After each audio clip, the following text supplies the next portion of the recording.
In this episode of the Business of E-commerce, I talk with Brian Miller about importing products from China. This is the Business of E-commerce, episode 133.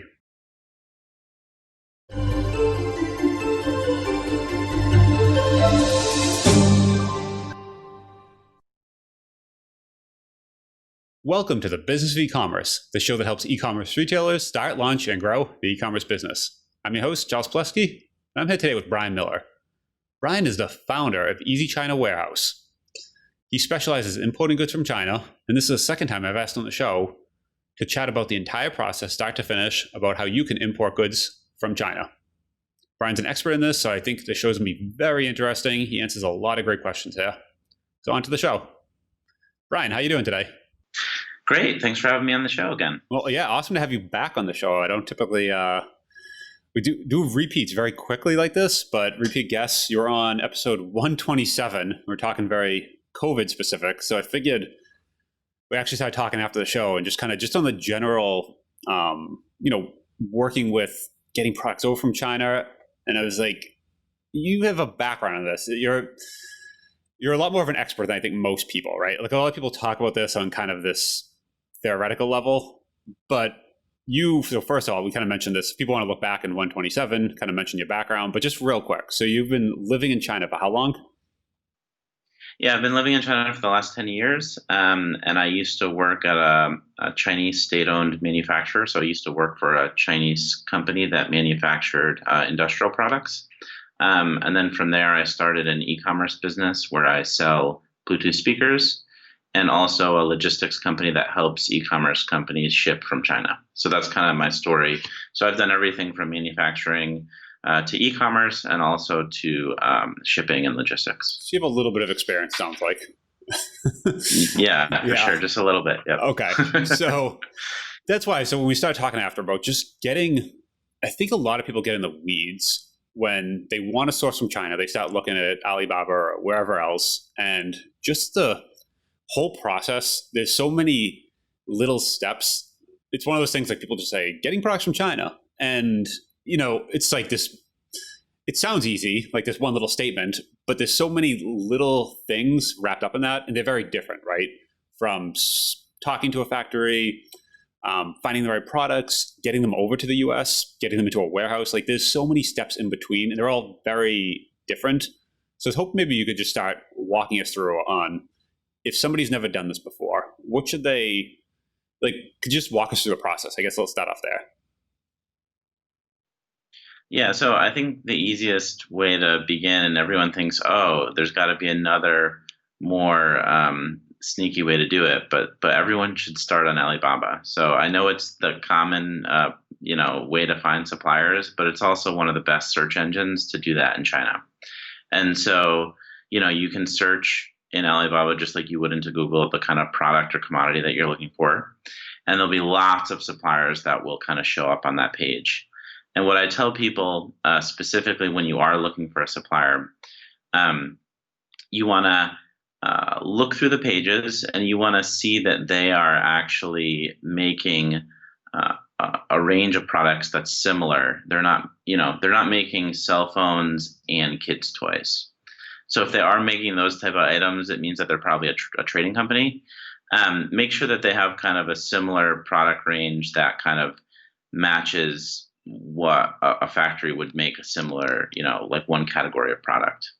And so narrow it down to those type of companies that when you say that, actually, why do you not want a trading company? Why is this a bad thing? Yeah, actually, it's a great question because I think a lot of people are concerned about, they want to be at the very, very bottom source, the guy that makes it.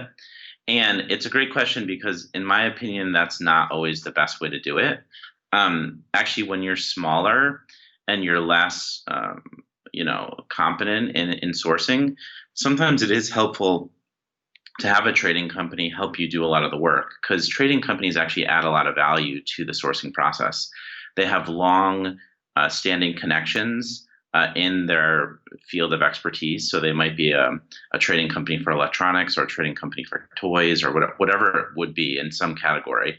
And so they know the product well. They have deep relationships with the factories, they often can get a much better price than you can, and the price is competitive. And they can also help you with a lot of things outside of the product manufacturing, which is like packaging. Sometimes they can help with logistics. And oftentimes they can also help you buy low quantities of product. So when you do start manufacturing with a factory, they require a minimum order. And usually the trading companies are better at negotiating lower order quantities than you would be on your own. So yes, I would say there is an advantage of sometimes using a trading company and sometimes using a factory, depending on your preference. So just know what you get into, right? Kind of like going through a distributor. You know you're getting a slightly worse margin, like a stateside distributor, right? You know you're getting a slightly worse margin, but you can go to one distributor and get, 300,000 access to 300,000 products versus going directly to a manufacturer where you get Yep. just their SKUs. So like, just know the pluses and minuses, it sounds like. Right. And also when you work directly with a manufacturer, there are some benefits as well. So like if you want to do your own design or your own unique product, it's probably a little bit easier to communicate directly with the factory instead of through a trading company and then he communicates to the factory because there's a lot of communication that gets lost, right? Um, or the factory might be better aware of how the product's made, so they can help you with making suggestions to the product for improvements and things like that. Maybe a trading company doesn't have that expertise. Yeah, there's like kind of costs and benefits to going each method, and it depends on what your approach is as you go to bring a product to market. Today's episode is sponsored by Drip. Drip is the world's first e-commerce CRM and a tool that I personally use for email marketing and automation. Now, if you're ever in an e-commerce store, you need to give Drip a try, and here's why. Drip offers one-click integrations for both Shopify and Magento. There's robust segmentation, personalization, and revenue dashboards to give you an overview of how your automation emails are performing. One of my favorite features of Drip is the visual workflow builder. It gives you a super easy way to build out your automation rules visually and see the entire process. It lets you get started quickly, but also build very complex automation rules. It's powerful, but also easy to learn, unlike a lot of email tools that offer the same type of automation. To get a demo of Drip today, you can go head over to drip.com/BOE. That's drip.com/BOE. Now, onto the show.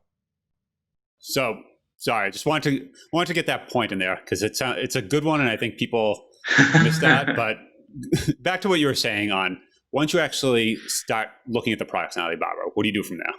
Yeah, then you try to find a factory that meets the product type that you're looking for, but also I like to tell people the size. And so yeah, it's good to make sure that the factory matches your size, and then we recommend finding 3 or more factories to compare products and prices with. So when I mean 3 or more, it could be 3 to 5 or 3 to 10 or 3 to 20. But you need a few factories to compare the product, the cost, and the offer from the factory, and that's how you kind of start getting started in comparing which factories you want to try to start working more closely with. Gotcha. Okay. So then, once you start getting these quotes, are you just looking for like the lowest bid, or what kind of stuff? Like, what else should you be looking at other than just raw cost? Yeah, so I think other than just raw costs, I think you should start to get a feel for how professional the factory is. Like some will give you like really detailed quotes, some will reply very well, very quickly. Some will not.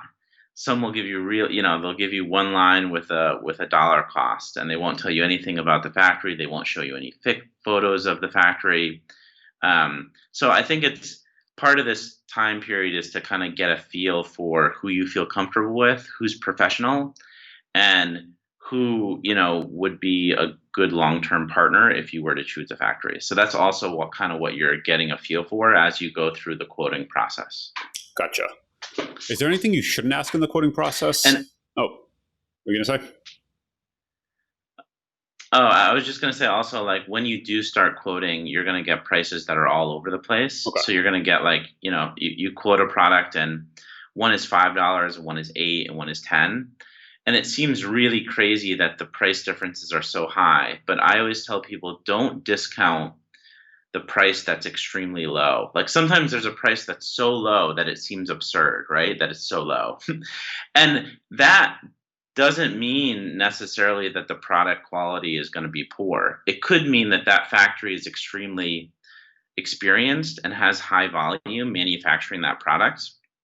And therefore, because they have high volume and because they're an expert in it, they've optimized their factory so well that they've reduced a lot of costs. Maybe they automated parts of the manufacturing. Maybe they, there's a lot of different factors. So don't discount anyone that seems like really crazy low.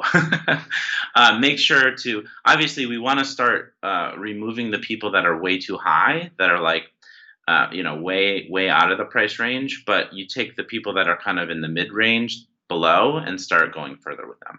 Oh, so that's different, right? Because I feel like when you're hiring, let's say, a graphic designer or software consultant, you like the rule of thumb is just don't go with the low. Like whoever's the lowest bid, don't go with that person. But this sounds like that is actually like a little opposite. Whoever's the highest bid, don't go with them. Pick everyone from the middle to the lowest, and that's your range.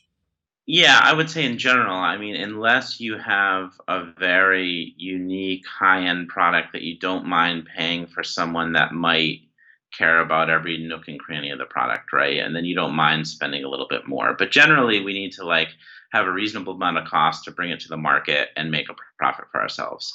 And so we recommend, taking the really high guys and knocking them out, and then taking the people that are in the middle to lower end and going further. And usually the next step would be to kind of start ordering samples from them. So you would want to take those factories that you felt, number one, felt good from working with them. They feel professional, good, complete, and they have a reasonable cost for the product. And then we recommend that people go and actually purchase a sample from the factory and have them ship it to you. When you say purchase, and once you get that sample to you, I've seen people get excited on the purchase thing. They try to like demand like free samples. Is that a thing, or should you just like assume you've been paying for these? I mean, you could ask for it, but to be honest, like I think that used to be more prevalent in China a while ago to get free samples, but in China, factories have been so inundated with like either people wanting free samples because they don't want to pay for the product and they're not actually real serious buyers, um, or they're just being a little bit, too aggressive in demanding, a sample from 30 or 50 factories. And factories are starting to wisen up to that, and they're basically saying, look, if you're serious about business with us, then you're going to spend the $10 or 50 or $100 to get the sample. And that kind of shows us that you actually are committed and are relatively more serious than just any other guy. You know what I mean? And so there are, you have to think of it on both sides, right? The factory is also vetting you as you are vetting them, right? I think that's what a lot of people miss. And so they need to have that measure. People miss that part of the process. This isn't like going to like a store where you're the customer in a way, but also it works. This is like a more of a relationship. It's not just this like one directional like customer money and like I'm in charge, you do what I want. This is a relationship you're creating with this factory at this point where you want to show good faith. You want to show you're going to be a good customer. Like I can pay on time. Like so you're both like it's literally like going on like first dates where you're both trying to like put on your best show at the beginning and like you don't want to do anything too crazy, like say anything bad. Like, so this isn't, don't act like you're going into like Walmart and you can demand anything you want. This is a very different process, sounds like. Right, exactly. And if you put yourself in their shoes, you can understand why, if they get 100 emails a day on Alibaba from people and 100 people want samples sent to them, it's actually also quite a burden for them to have someone shipping out 100 samples to all these people every day. And so they also want to narrow down the people that are sending them inquiries to the ones that are serious.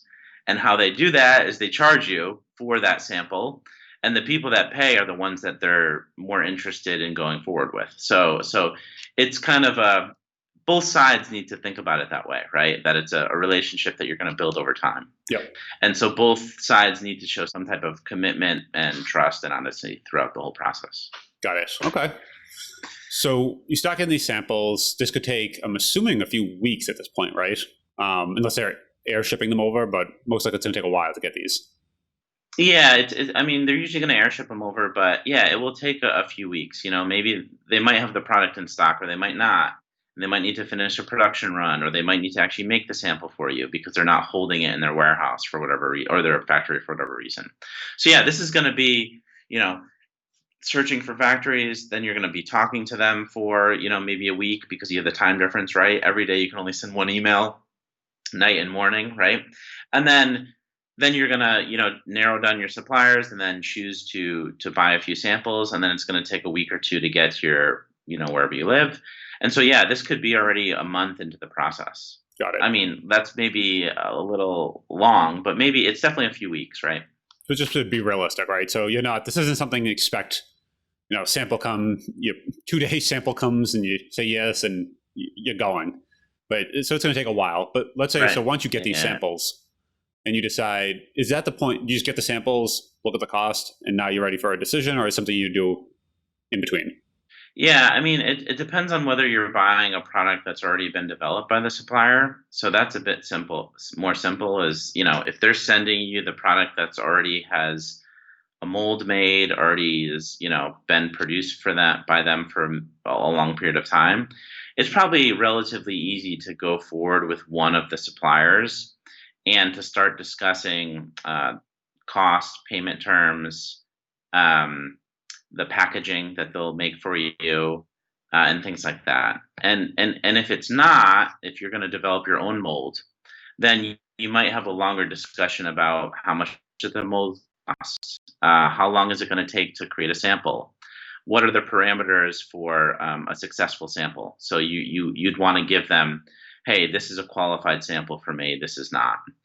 And so that's a longer discussion if you're going to start, manufacturing a new unique product rather than something that's already been built by the factory. Got it. Okay. But for the ones that have been already built, you're basically just getting now payment terms. How do you know? I'm trying to phrase the question correctly. Going into it, so let's say you're looking and minimum run is, I don't know, 1,000 units. It's, $10 per unit. So, $10,000 US. How do you know what's going to be the total cost of this entire project? How do you start getting a scope on the project cost, right? Because it's not just buying the products, it's importing them. There's going to be other things. So how much of this is going to be in the factory quote versus the importing side? And how much do you really allocate for this? So yeah, this is a great question. And this is what I think a lot of entrepreneurs make mistakes on when they are buying their first batch. And I think we get a little bit too caught up in, number one, the MOQ. So the MOQ means the minimum order quantity that the factory requires us to buy. And they say the number, but that number is always negotiable. So if the factory says 1,000, you could always negotiate down to a few hundred, right?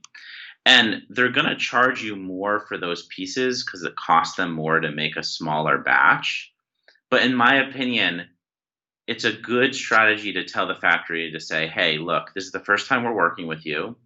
We want to try a sample batch or a sample order with you first. And that gives the factory the feeling, hey, they're not going to order this small all the time, but they want to try us out. And you can reduce the amount that you need to buy, in a quarter of what they told you that was the minimum, right? And even though it's going to cost you more per piece, it's going to lower your overall risk if the product does fail, if you aren't able to sell it or if you're not successful selling it. And so I always recommend that people don't worry about the first batch and how low you can get the product cost. Try to minimize your risk by buying the least amount of product you can from the factory. Yes. So that's how we recommend people going about it. Is lowest quantity, pay a little bit more, and just be more careful on the first one, and especially because it's also the first time you're manufacturing with them, so you want to not get a whole batch of 10,000 units that turn out to be poor quality or something, right? So you also want to protect yourself from a quality standpoint as well. Yeah, well, I feel like so many people first get into this, they take into account that first order, but then getting it to the US is a whole nother cost. Yeah, getting into a warehouse. Okay, now shipping it, now advertising. So they have just enough. They're basically trying to find like they had like know they have this much money and they're trying to just like squeak by and get just enough and be like at 98%, and they don't factor all these other costs. And then you're basically just Right. undercapitalized and you don't have enough to advertise or market these, and then you can't sell them. So then the whole project looks like a failure. But it's really just you tried to bite off, 10,000 units when you should have been looking at 1,000 or 500 even, just so you have enough capital to bring it to the finish line. Yeah, I agree. And also, like, I think you can understand what the cost would be if you had 10,000 units and, an order from that amount and what profit margin you can make. But just go and buy 1 or 2 thousand units, right? And even on those 1 or 2 thousand units, if you don't make a lot of money or you even break even, you at least know what margin you can get once you increase your scale, right? Because usually on the first production run, to be honest, you're probably not going to make money no matter what. You're going to make some mistake. You're going to figure out how you're selling. Maybe your ad cost is going to be higher than you imagined, right? So I think it's important to know, hey, what can I get my costs down to as I go through the process? Will I be able to be profitable on the second batch that I buy or the third batch? Okay, so that first And I batch think is that's the basically way that people should think about it. that batch is an experiment at that point. it yeah, I mean, there's definitely people that make money on their first batch, right? For sure. But I don't think it's the norm, and I don't think everyone should expect that, the first thing you order from China and you try to sell that you're going to, make a ton of money on it. You're probably going to be learning a lot. You're probably going to make a few mistakes. It might cost you more because we'll also have a lower you buy. The transportation fees are higher per unit, right? So to ship by either air or sea, your cost per unit just to ship that from China to the US is going to be much higher than if you had a lot more scale, right? And so yeah, it's going to be tougher to make money in the beginning, but I think it's more important that you test the viability of your idea and come to either success or failure as fast as possible. And that's by buying a smaller amount and testing it and see if it works. Got it. Yeah, I love that kind of methodology. I see so many people that they picture they're going up like first at bat, and if they basically don't hit the ball that very first pitch, they're going home, and that's the end of the whole game. And you're like, no. This is like you're going to be doing this like many times. This like is your new job basically. Like you're going to be just taking swings, and you're going to miss, and then you have to take more swings, and you'll get a couple hits. You'll get a base hit. So don't expect a home run. Don't even expect. I like what you said. You don't even expect hitting the ball your first time up. Just expect you're going to get there. You're going to swing, and as long as the ball doesn't hit you in the head, you're in good shape. So Exactly. Yeah. yeah, okay. So then, Yeah. what do you do? So negotiate that first batch. What do you expect from that, timing wise? Do you expect this is going to take weeks at that point, and then when you start actually lining up shipments, like when does that like what is the because now you're talking scheduling at this point, right? On things are just going to start once you put that order and you pay, things will start happening, and you need to start like scheduling everything to happen in a timely manner. Yeah. So basically, after you kind of choose to work with a factory or you've made your main decision, you'll kind of work out the terms. So usually you have to put a deposit down to start the order, and typically it's 30% down, and then 70% of the order amount when they give you your goods, and you'll get all those terms down, and then they will usually give you a final production sample. So that means they'll make the product for you. They will include all the packaging, all the branding on the product that you want, wherever you want it. And then they will ship you that product. And then you will see it one final time and approve or not approve the product before it goes into mass production. So that's kind of like the step to like get you to mass production. And then you'll give them the okay to do mass production. You give them the deposit, 30% of the total order amount, and then they'll start making it. And typically manufacturing I mean, it's hard to say because every commodity is different, but I would say on average, most things take at least 1 month. Okay. Some things could be a lot shorter. But as a general rule, at least a month A for month for production. production. Okay, so to Ah, actually get that's yeah, yeah. not a month to get it to the US. A month just for you when you submit that first payment. A month to actually get the email back. Hey, we're done creating that product for you. We're done making the product. Yeah, it might be a little quicker for some products like apparel or textile type things can be made very quickly. They're quite simple. If you're going to make some type of electronics, it's going to be much more complicated. The thing is, the more complicated the part is, the more sub suppliers they have. So the factory that you're talking to is the end assembler, basically, right? They take a lot of different components from a lot of different smaller factories below them.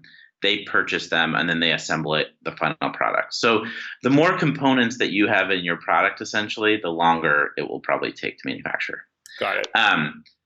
And so yeah, you're gonna have that time of manufacturing, and then after it's manufactured, you would set up with a freight forwarder, so someone that helps book product either on a ship or on an airplane for your product to be put onto that container or onto that air freight shipment to the US or to your 3PL. It either go, I guess, to your house if you wanted to ship it on your own, or a local 3PL in the US or Amazon, right? A lot of people, it's very common to be selling on Amazon.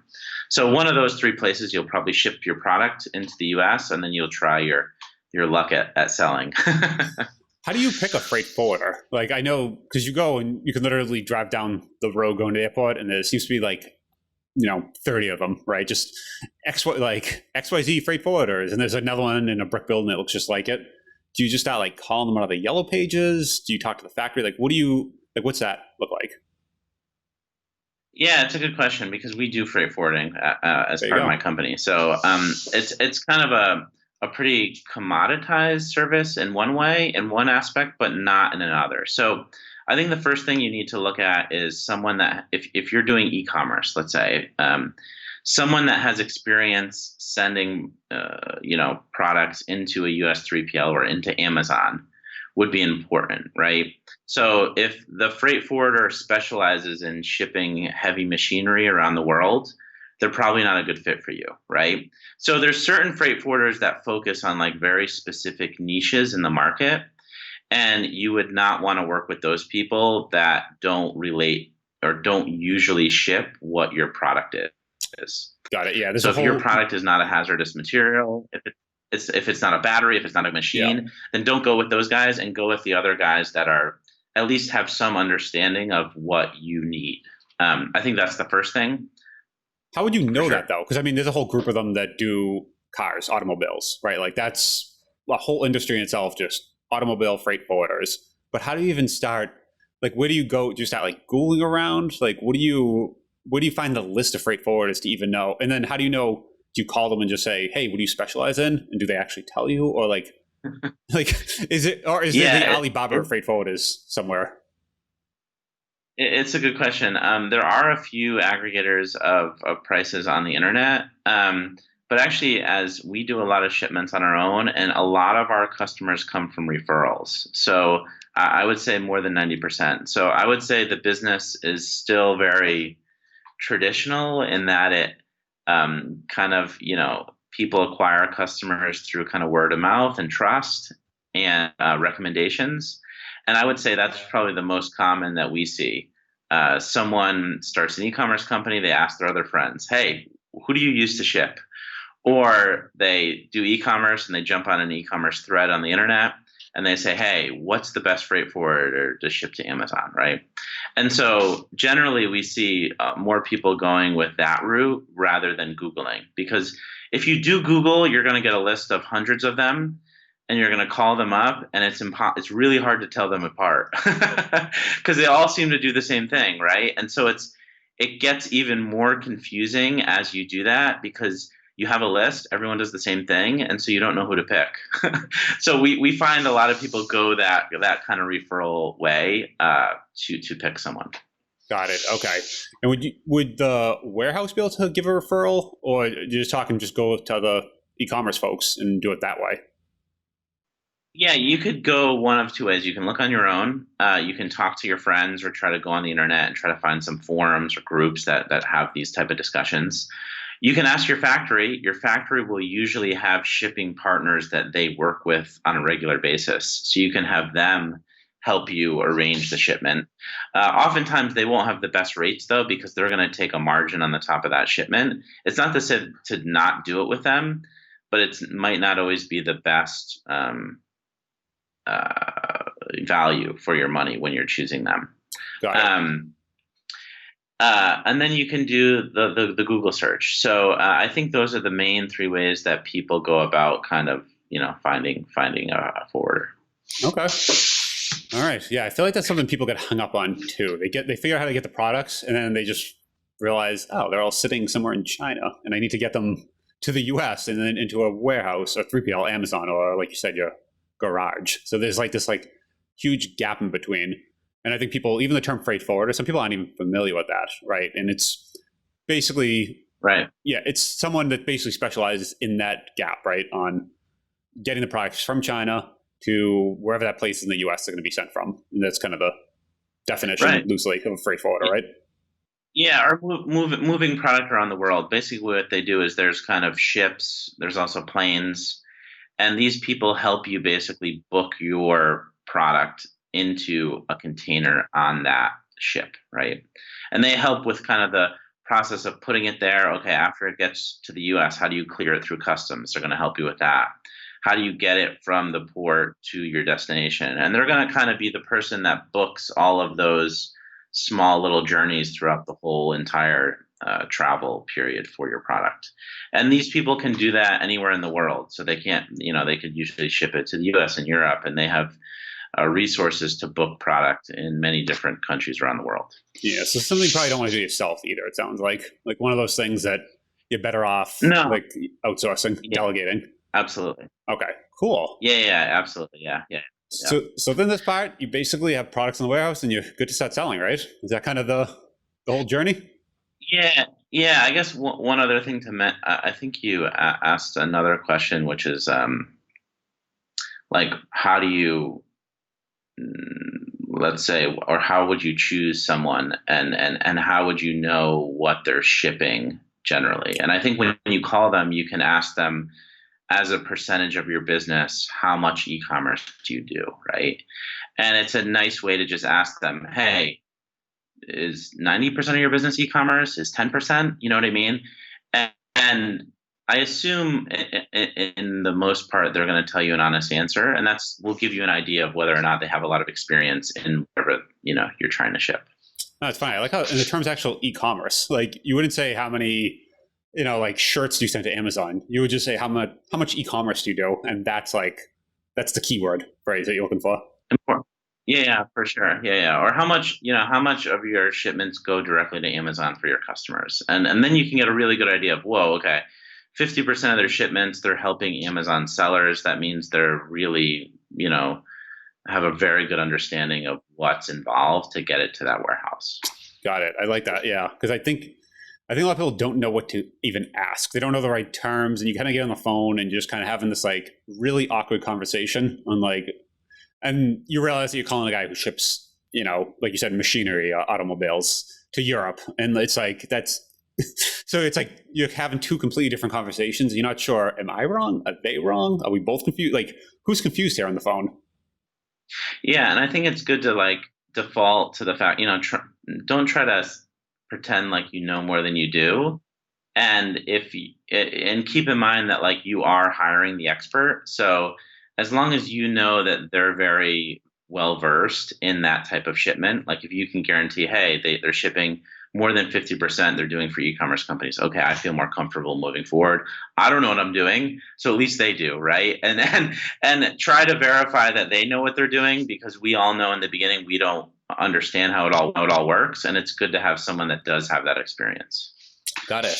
Okay, this has been super helpful. I think hopefully this kind of clears up a whole bunch of things. If people want to kind of find you, learn more about you, or if they're looking for a freight forwarder and they call and say, what percent of your business is e-commerce? Where would they do that? Or what would you say to that? For us, it's 100%. We only ship for e-commerce companies. So, Good so answer. yeah, All we're right. special in that way. But if people want to find more about us, they can go to our website at easychinawarehouse.com, or they can email me at brian@easychinawarehouse.com. Awesome, Brian. Thanks a lot for coming on. It's great chatting again. Great. Thanks for having me on.